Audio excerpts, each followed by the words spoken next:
Un mensaje para hoy. Un mensaje para hoy.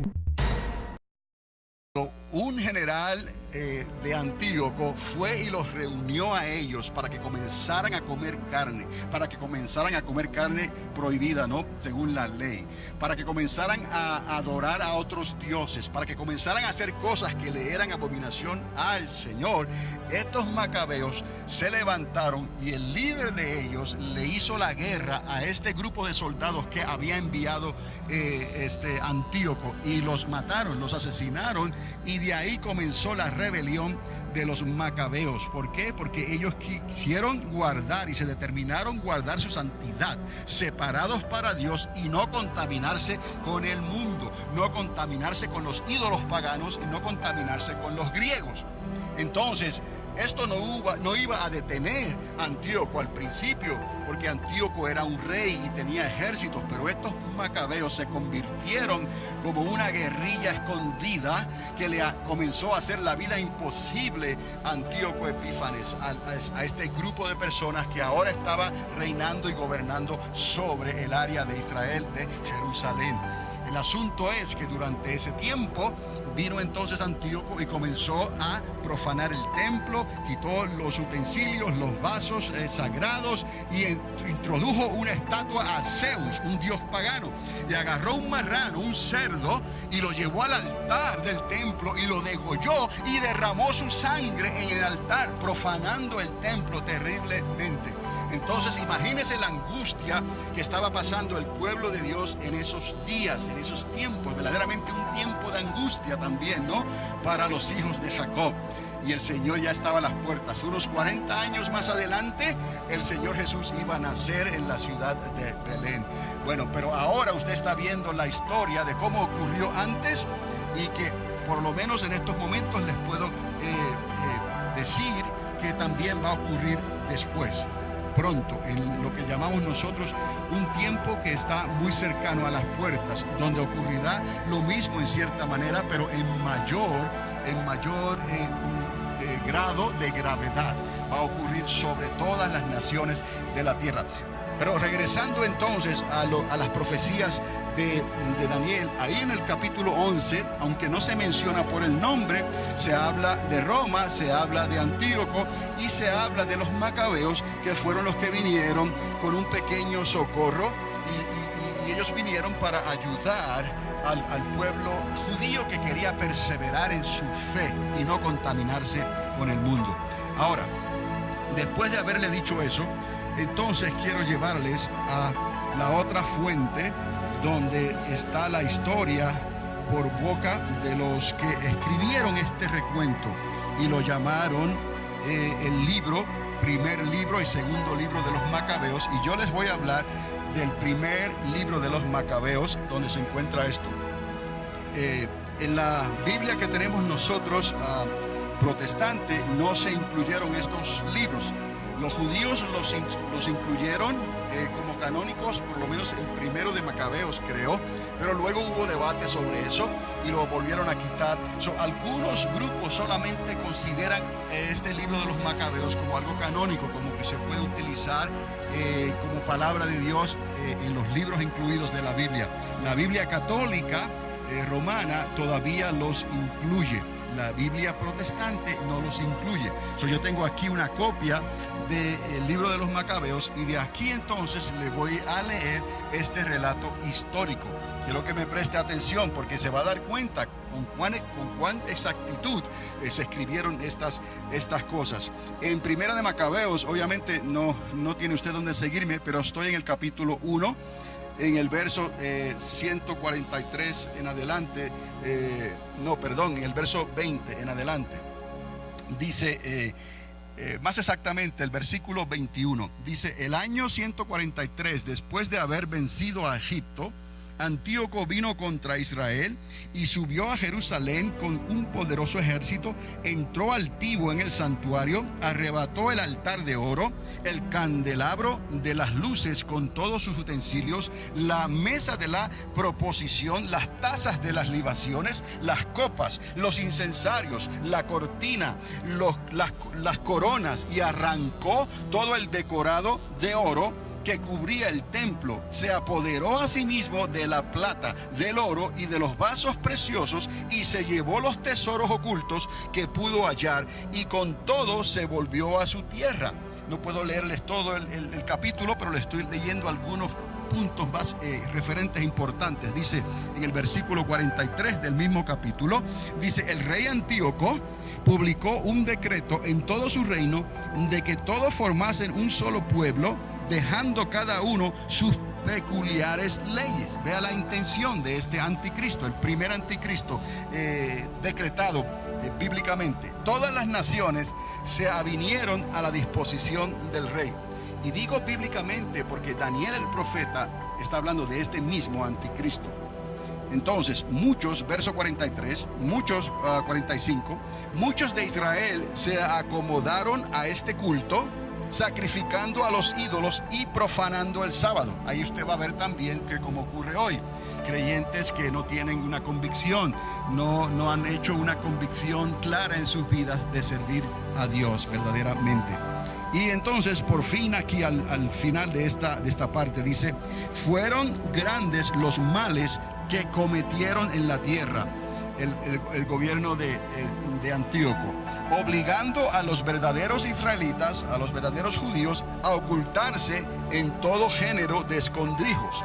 Verso 57: el día 15 del mes Caslu del año 145 edificaron sobre el altar, ahí está, la abominación de la desolación, y en las ciudades de Judá de todo alrededor edificaron altares. He aquí la profanación del templo, cuando introducieron dentro del altar la desolación o la abominación de la desolación. Exactamente las palabras que usa el profeta Daniel y las palabras que usa el profeta Daniel para el tiempo del segundo anticristo, que es lo que escribe también el apóstol Juan. Estando en la isla de Patmos, recibió del ángel del Señor la misma información para nosotros, para la iglesia. Sepamos hoy que estamos más cerca de lo que muchos piensan. Ese segundo anticristo viene, y también viene ya. Entonces, vea usted el paralelismo. Antes de que Jesús naciera en Belén, este primer anticristo vino.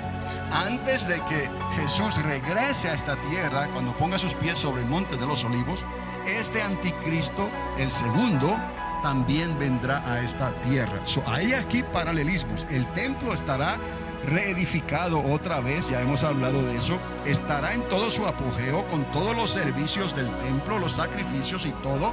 Y este segundo anticristo hará exactamente lo mismo. Va a profanar, va a introducir posiblemente otro marrano, va a degollarlo, a derramar su sangre, y va a introducir también una estatua, y quizás no se llame Zeus, porque eso era lo que usaban los griegos en aquel entonces, pero va a utilizar lo que los romanos llaman Júpiter, que es lo mismo, es el mismo dios pagano con otro nombre. Para este tiempo se va a profanar ese tercer templo que todavía no se ha construido, y entonces se va a manifestar esa abominación desoladora de que habló el profeta Daniel. Y entonces quizás no sea el Zeus como los griegos lo conocen, pero será el Júpiter como los romanos lo conocen. ¿Por qué los romanos? Porque la palabra también dice que estas naciones van a levantar contra Israel en el área que se constituye el antiguo imperio romano. Y esa área incluye entonces a Roma, a Italia como la conocemos hoy. Entonces, de aquí quiero llevarles a un detalle final, porque en este detalle final es lo que explica de cómo ocurrió la restauración, la dedicación. Ya estoy entonces en Primera de Macabeos, en el capítulo 4, del verso 36 en adelante. Y dice Judas, y de hecho si usted tiene una Biblia católica con usted me puede seguir. A Judas y sus hermanos se dijeron entonces: nuestros enemigos están derrotados, subamos pues y purifiquémonos, y purifiquemos el santuario y restablezcamos el culto. Y juntando el ejército subieron al monte de Sión, Después de ya que los macabeos le hicieron la vida imposible, ellos verdaderamente se dedicaron sus vidas para que esto ocurriera otra vez en el templo de Jerusalén. Recuerde, esto ocurrió unos 3 años antes, ahora 3 años y medio después, más o menos, están rededicando otra vez el templo en el mismo día en que fue profanado. Mire cómo Dios hace las cosas. ¿Estamos? Más adelante en el verso 50 dice: quemaron incienso en el altar. Esto es lo que se conoce la rededicación. Hay una novilla que le llaman la novilla roja. Y esa novilla roja es necesaria ofrecerla en holocausto a Dios, y recogen sus cenizas, y con esas cenizas es parte del protocolo, es parte de lo que ellos tienen que hacer para consagrar otra vez y rededicar el templo. Una de las preocupaciones grandes de los judíos hoy era que ellos no tenían una novilla pura que fuera roja. Si la traían desde acá de Estados Unidos, tenía que pasar por aduana, la tenían que inspeccionar, le tenían que poner un marcador, ¿no? Inmediatamente que la marcaban, ya esa novilla quedaba descualificada. Tenían ellos que criar en Israel que naciera una novilla y que fuera una novilla completamente rojiza. Esa es la única que puede entonces usarse para rededicar el templo. ¿Y qué es lo que ocurre hoy? Ya ellos tienen esa novilla rojiza nacida en Israel, que no tiene que pasar por aduana, sino que va a venir y se va a ofrecer en holocausto a Dios, y sus cenizas se van a usar cuando entonces se construya el tercer templo y tenga el templo que dedicarse. Porque es aquí el asunto: si lo construyen porque esté construido, no quiere decir que está santificado. De la única manera que puede ser santificado es si se ofrece las cenizas de esa novilla roja que fue ofrecida en holocausto. Ahora entienda usted, Cristo hizo ese papel también en nosotros y nos ha santificado. Este templo, tóquese, este su templo está santificado por la sangre, no de esa novilla, sino por la sangre del Cordero, la sangre roja carmesí de Jesucristo. Aleluya. Esa sangre perdonó tus pecados y mis pecados para que tu nombre y mi nombre fuera inscrito en el libro de la vida. Cuando celebramos Navidad, es más que Navidad. Cuando celebramos Navidad, es más que regalos, es más que una fiesta conmemorativa y secular, no importa sus orígenes. Es más que eso, tenemos que recordar que vino Jesús al mundo y nació de mujer para ser ofrecido como una novilla, como un cordero inmolado, para perdón de todos nuestros pecados, para que pudiéramos ser restaurados, consagrados, rededicados a Dios. De ahí el apóstol Pablo dice: cuidado, que vosotros sois templo del Espíritu Santo. No sabéis que somos templo. Entonces no contristáis al Espíritu Santo de Dios.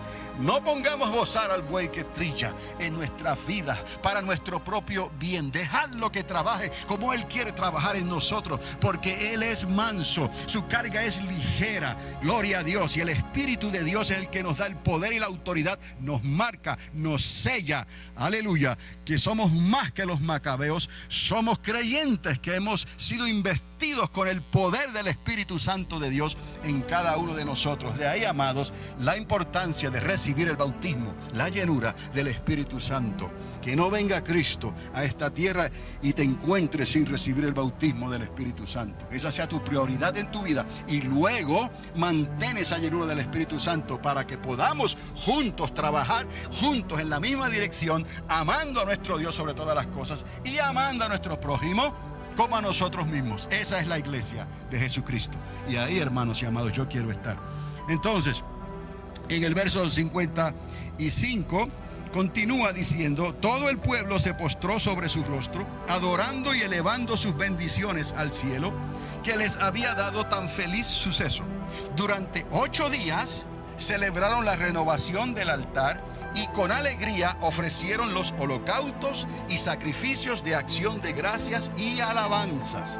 Entonces, en el verso 59, finalmente mandaron Judas y sus hermanos y toda la asamblea de Israel celebrar los días de la renovación del altar a su tiempo, de año en año, por 8 días, desde el 25 del mes de Caslu, con alegría y regocijo. aquí está el comienzo de esta fiesta. Y esto es lo que se menciona en Juan capítulo 10, verso 22 que les acabo de leer. Celebrábase en Jerusalén la fiesta de la dedicación y era invierno. Entonces Jesús estaba en el templo durante esa fiesta. Este es el recuento de la fiesta que se estableció y se le añadió a las fiestas judías, pero que fue aceptada y reconocida aún por el mismo Señor Jesús. Ahí estaba el día de la celebración y la dedicación del templo, y se llama Hanukkah. Entonces, ¿por qué 8 días? Bueno, pues precisamente es lo que vamos a ver en estos momentos, porque fueron 8 días lo que ese aceite que Dios suplió milagrosamente, ese aceite les marcó a ellos el tiempo en que la fiesta se iba a celebrar. Ahora, quiero que note algo más aquí, antes de continuar. Quiero que conecte aquí los puntos, porque les llevé a Juan, donde se menciona la fiesta, pero les llevé también a el libro del profeta Daniel, donde se nos habla y se presenta ese primer anticristo llamado Antíoco Epífanes. Y sabemos que todo esto no es casualidad, ni que haya sido el séptimo de esa dinastía. Les he venido hablando que para Dios los números son de mucha importancia. 7 años, 77, 7000 años. Entendamos claramente que Dios nos habla de todas formas y de muchas maneras, más exactamente por la palabra profética que nos ha dado. Pero nunca menosprecie la numerología de nuestro Dios, el arquitecto del universo. Entonces conectamos lo que dice Juan con lo que ocurrió por las profecías de Daniel, y entonces lo que los macabeos, los martillos estos, hicieron para rebelarse contra este rey enigmático sirio griego que vino a profanar el templo, y cómo Israel logró por un periodo de verdadera independencia por unos años después que el templo fue dedicado, entonces hasta los tiempos en que la bota, el pie romano, vino y los subyugó. Ya para el tiempo de Herodes, Herodes era una persona vendida a los romanos, y por eso fue que hubo tanto problema entonces con el pueblo de Israel durante el tiempo de los romanos. Pero precisamente nuestro Señor Jesucristo vino y nació en ese tiempo. Gloria sea el nombre de Cristo Jesús. Dios siempre ha estado, está y estará en control eternamente y para siempre. Entonces, el asunto de la dedicación, yo les quiero explicar aquí de una manera lo más sencillo posible. Perdone que me agache aquí, pero aquí les quiero mostrar el menorá antiguo que se utilizaba antes de que la fiesta posiblemente se celebrara como se celebra hoy. Y ya hemos quizás hablado de esto. Este menorá tiene ¿cuántas lámparas? 7 lámparas. ¿Y qué significan estas 7 lámparas?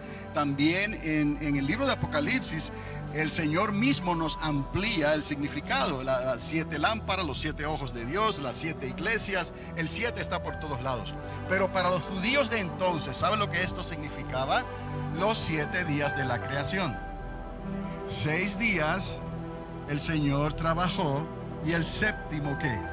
Descansó. He aquí el candelero original que utilizaban los judíos conmemorando los 7 días de la creación. Por eso es que este vil rey, primer anticristo, vino a profanar lo que Dios había establecido. Ahora, este viene a ser entonces el menorá antiguo, pero ahora les quiero mostrar, y perdone que me agache otra vez, el que se utiliza hoy en día, después posiblemente del que se celebrara y se comenzara a celebrar la fiesta de la dedicación del templo, o la fiesta de las luces, o en su idioma original Hanukkah. Esto es lo que se utiliza y que cae en diciembre, en invierno. Siempre va a caer en invierno, y en diciembre el día puede variar. Pero quiero decirle algo, que ayer cayó, el primer día cayó sábado.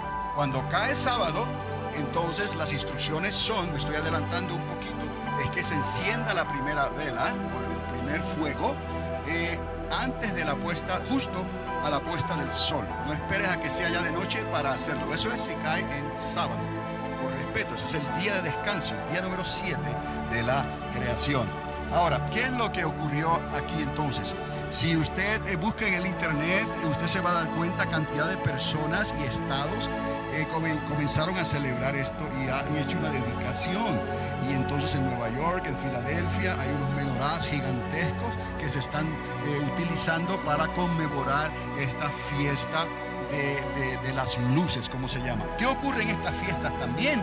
En estas fiestas ocurre que se dan regalos. Cada día de esos 8 días se están dando regalos unos a otros.